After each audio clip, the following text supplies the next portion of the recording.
그 말인즉슨 저는 이제 이 통화량이 늘고 있기 때문에 결국 대한민국 시장에도 자산 시장에도 영향을 미칠 것이다. 이렇게 보고 있거든요. 자, 그러면 이제 고대장이 생각했을 때 네. 앞으로 부산 시장은 어떻게 될까? 저희는 이제 이런 정책에 대해서 또 연구를 많이 했었어요. 저희가 이제 우리 스터디 연구반이라고 해가지고 지역별로 전국을 다니면서도 이제 말 그대로 부동산을 공부하고 연구하는 이런 반이었거든요. 새가 빠졌죠. 네. 네. 그러면서 이제 한 번은 우리 부동산 정책을 싹 모아가지고 역대급 정책을 모아가지고 싹 공부를 했었거든요.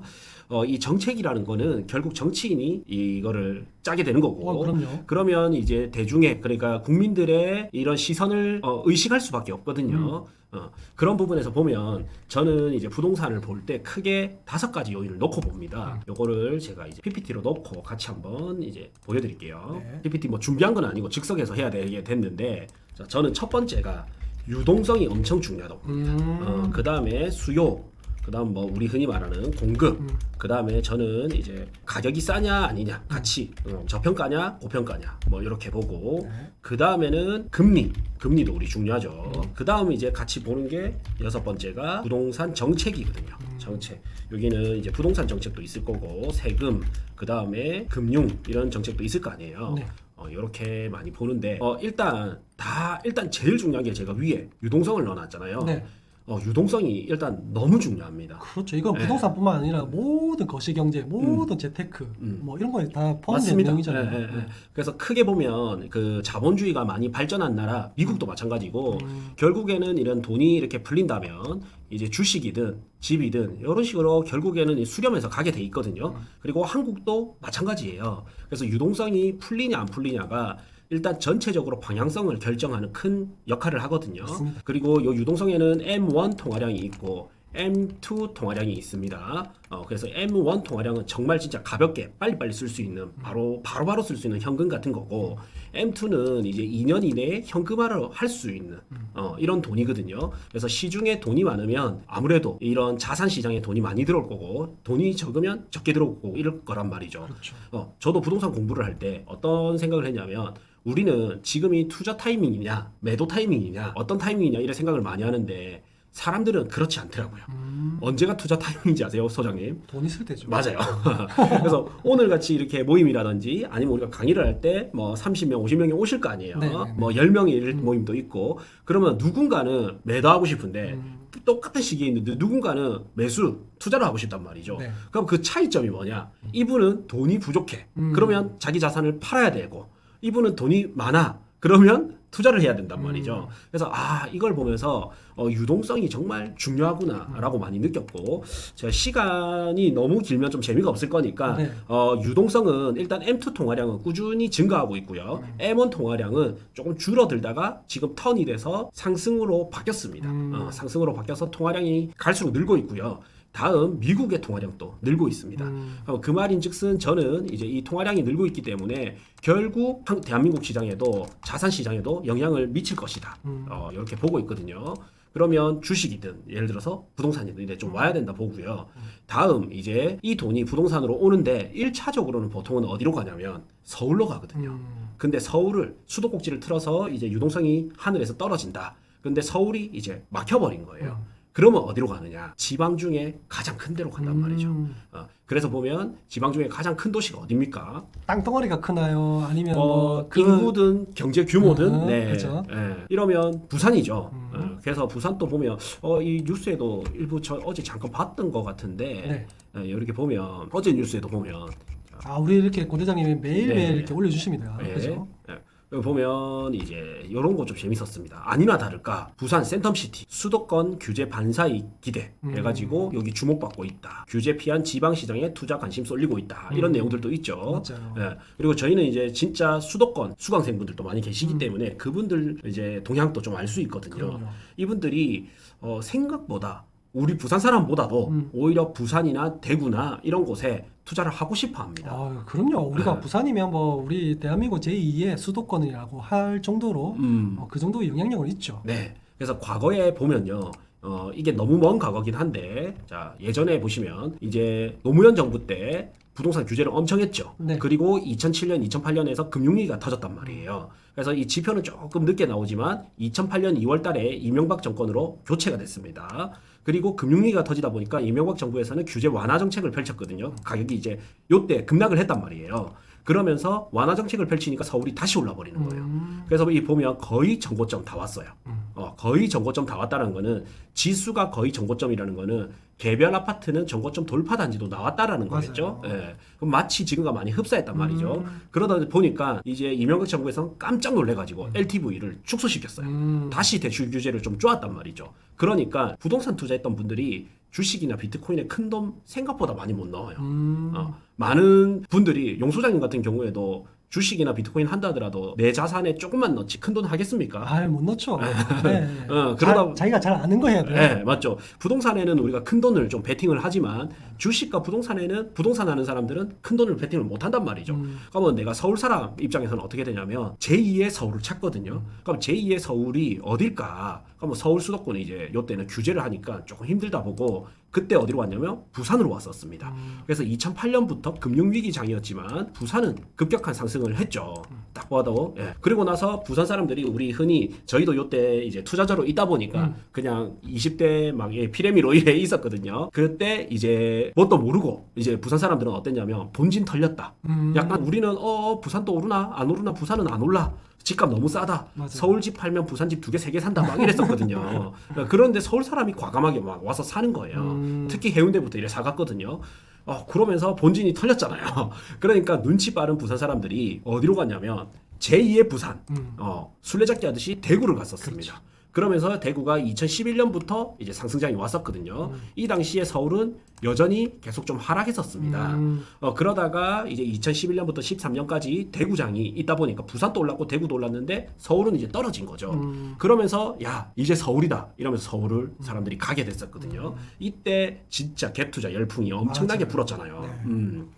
그래서 이제 이때 보면 좀 패턴과 흡사한 유사한 부분도 있고요. 맞아요. 예, 또 재밌는 게 부산 사람 입장에서는 2017년이 너무 연구 대상인 한 해입니다. 이게 뭐냐면 2017년 요때 뭐가 있었냐면 이명박 박근혜 이후에 문재인 정부가 들어오면서 부동산 끝났다. 부동산이 이제 전쟁이다. 이래가지고 파리 대책이 나왔죠. 파리 대책이 나오면서 부산 같은 경우에는 조정 대상 지역이었고요. 서울 같은 경우에는 투기지구, 투기가열지구 해가지고 더 규제가 센 규제였잖아요. 네, 네. 예. 근데 부산 같은 경우에는 조정 대상 지역에 바로 가격이 떨어졌습니다. 떨어졌고 서울 같은 경우에는 여러분들도 아시다시피 2017년 파리 대책 이후에 이겨내고 가격이 많이 올랐었단 말이죠. 그러니까 그러면 이제 서울이니까 그런 거 아니야? 이럴 수 있는데 요 당시에 대구도 많이 올랐고요. 2017년 이때 보면 맞죠? 네. 대구가 오르기 시작했고 대전도 보면 가격이 올랐어요. 요때 보면 조금 오르다가 이렇게 폭등을 했죠. 다음 보면 광주도 꽤 올랐었습니다. 똑같이 어떻게 보면 규제를 맞았는데 부산은 꼬꾸라진 반면 다른 대대강이라고 해서 그 당시에 대전, 대구, 광주 그 다음에 서울 수도권 이런 데는 규제를 이겨내고 상승을 했었거든요. 그래 보면 부동산이라는 거는 규제도 중요하지만 결국 이 지역이 가지는 시장 사이클이 저는 더 중요하다고 보거든요. 네. 그러면 왜 요때 부산은 떨어졌고 대대강이라든지 서울은 올랐냐? 이래 보면 2017년 당시에 부산은요. 집값이 너무 많이 올라가지고 굉장히 고평가 상태였습니다.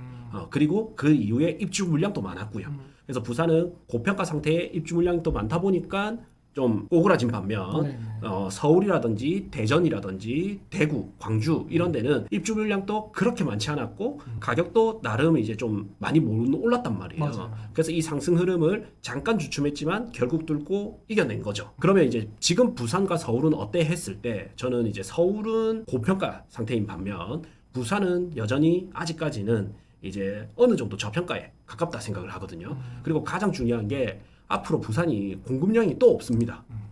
공급량의 입주 물량을 보면 이제 부산을 이렇게 보면 공급량이 정말 이제 공급 절벽 시대가 오거든요. 네, 요거 끝나고 나면 거의 없단 말이에요. 그리고 26년, 27년 또 대다수는 부산 남구라든지 그 다음에 에코델타 시티에 있다 보니까 부산 사람들이 원하는 입지의 공급이 많지 않거든요. 그래서 보면 저는 일단 전세 수요 자체가 다르게 움직인다. 그래서 부산은 전세 매물 자체가 줄어들고 있고 전세 가격이 오르고 있습니다. 그러면 결국에는 신축 공급도 없고 하니까 부산은 상승으로 갈 가능성이 좀 높지 않을까. 이런 생각이 들고 그리고 내년에 또 뭐가 있습니까? 우리 지방선거가 있잖아요. 맞죠. 내년 6월 3일 날 지방선거가 있거든요. 저는 이때까지는 공식적으로 지방을 특별히 건들기는 좀 쉽지 않지 않을까. 맞아요. 그래서 한 이때까지는 지방에 조금 흐름이 있지 않을까 싶습니다. 그래서 또 스트레스 DSR 3단계도 올해까지 또 유예도 됐고 그래서 지방에는 아직까지 6개월에서 한 1년 정도는 조금 기회가 있지 않을까 이래 싶어요.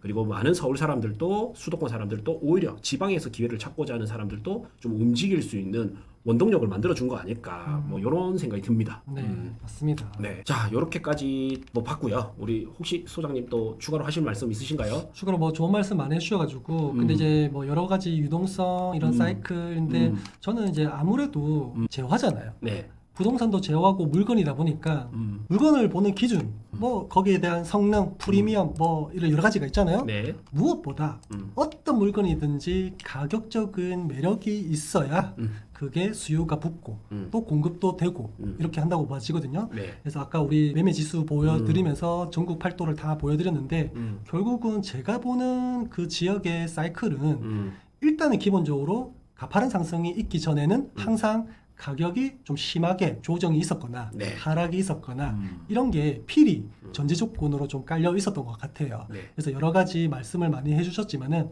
그 안에는 가격적인 부분, 그런 좀 짓눌려 있는 부분이 네. 장기간 또 혹은 그 일시적이지만 좀 급하게 뭐 규제를 통해서라든지 뭐 이렇게 좀 눌려져 있던 그런 타이밍적인 부분도 그런 구간적인 부분도 있었기 때문에 우리가 가파른 상승을 한번 점프하듯이 도약할 수 있는 움츠리는 그런 단계가 있었거든요. 네. 그래서 뭐 저는 개인적으로는 지금의 부산 같은 경우는 좀 뭐랄까 그리고 서울 수도권도 마찬가지고 한 번을 이렇게 조금 움츠리는 단계는 아니다.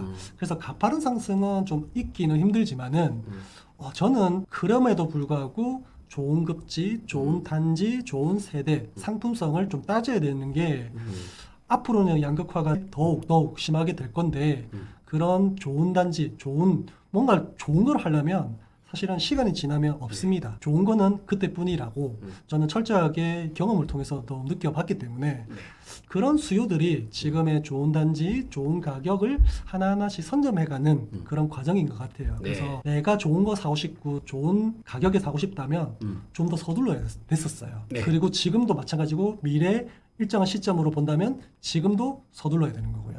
그래서 지금의 이런 규제가 나왔다는 것은 어떻게 보면 한 번 또 짓누를 수도 있지만은 그게 또 나름대로의 또 나한테는 기회가 되지 않을까라는 또 시장 흐름을 또 저도 지켜보는 거고 어쨌든 같이 고민하면서 또 생각해봐야 될 문제라서요. 제가 네. 뭐 지금 이제 저평가이면 오른다는 말씀일까요? 요게 답변 빨리 드리면 뭐냐면 저는 일단 이재명 정부는 유동성을 풀 가능성이 상당히 높잖아요. 이제 곧 이제 되겠죠. 그래서 유동성이 풀리는데 이게 서울을 가야 되는데 서울이 막아버리면 제2의 투자처를 찾는단 말이죠. 맞아요. 그게 이제 부산과 대구일 가능성이 높고 왜냐하면 저평가 상태이면서도 공급 물량이 또 적습니다. 이 두 가지 조건이 만족이 되는 거예요. 그렇죠. 그래서 첫 번째는 유동성이 풀리고 저평가와 그다음 공급 물량 작은 이 두 가지 조건이 만족되는 부산과 대구 같은 경우에는 좀 더 다른 지역보다는 빠른 반등이 좀 오지 않을까 이렇게 싶고 또 용 소장님 의견을 제가 좀 요약해드리면 네.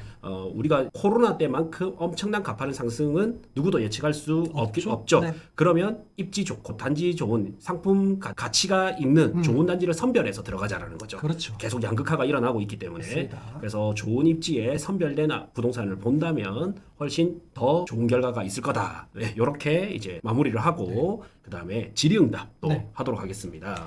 우리 이제 저하고 용 소장님 그래서 구해줘 아파트가 있거든요. 예.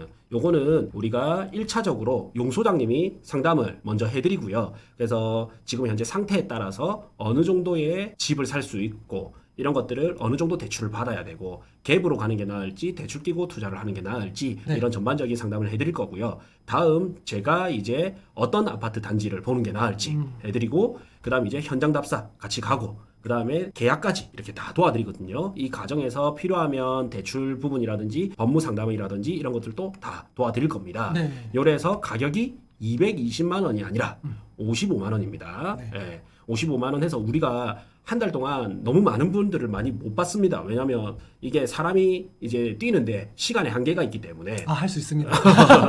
네, 신청 많이 해주십시오. 네. 할 수 있습니다. 근데 지금 많이 밀려 있어가지고 그렇죠. 예, 너무 많은 분들은 못 받고 네. 이제 제가 봤을 때는 5분 받으면 또 이제 좀 잠갔다가 네. 또 받고 이래야 될 것 같아요. 뭐 잠 안 자고 안 쉬고 충분히 필요하시다면 그분들을 위해서라도 제가 뛸 자신이 있고 준비가 되어 있습니다. 네. 그래서 보통 내 집을 팔아가지고 내 집 마련 갈아타 계시는 분들이 또 대부분이고요. 네. 그리고 지금 당장 실거주 하실 분들 그리고 뭐 지금 실거주 아니어도 투자로 생각하시는 분들 다양한 분들이 있어요. 네. 그래서 상담부터 해서 이 상담을 거쳐가지고 이분이 확실하게 어떤 게 더 맞는지 솔루션을 저희가 또 제공해드려서 거기에 맞게끔 단지 픽해서 현장 답사를 통해서 최종 계약까지 도와드리는 시스템이기 때문에 뭐 금액 주저하지 마시고 신청 많이 해주시면 저희가 같이 도와드리겠습니다.